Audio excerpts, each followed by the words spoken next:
People often ask me if kickboxing made me rich. And people think, oh, Tate, did you get your money from kickboxing?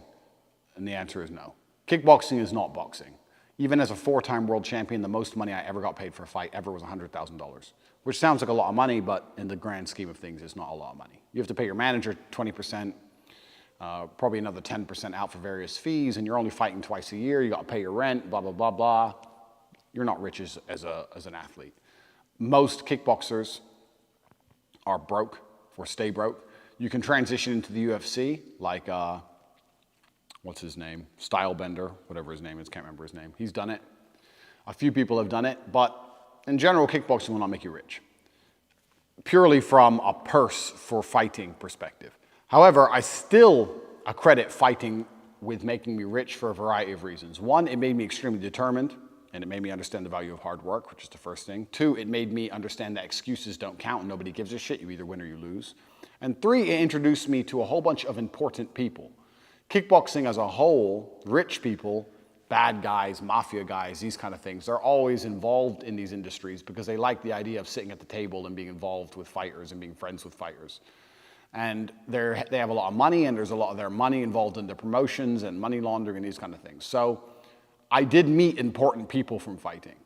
And these important people respected me because I was a fighter. And the difference between me and most other fighters is that I'm not an idiot.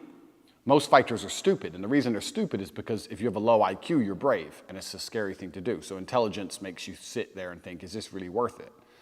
But I am brave and smart, which is unique. So I could leverage the relationships I made via fighting to move to Romania, for example, or open casinos in Romania, for example, or do a lot of other things I couldn't possibly have done any other way. So fighting did make me rich based off the back of the relationships that fighting provided me.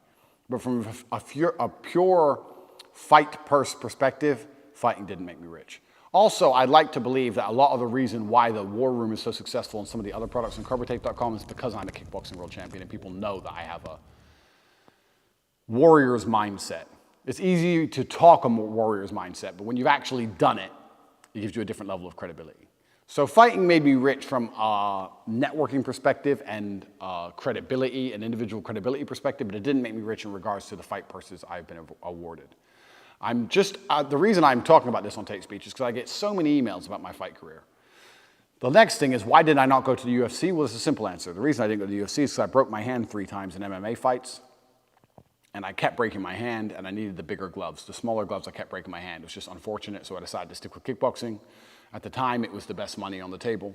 Sure, if I got to the top of UFC, I would have made more money, but if you're not at the top of UFC, you're not making money anyway. So, what's the lesson here? I don't know what the lesson here is. Usually, I like to give a lesson in my Tate speeches. I guess the lesson is, if you become a kickboxing world champion and you're smart enough and you can meet important people with lots of money and you can prove yourself to be valuable to them, you can end up being a multimillionaire and buying lots of supercars. That's the lesson.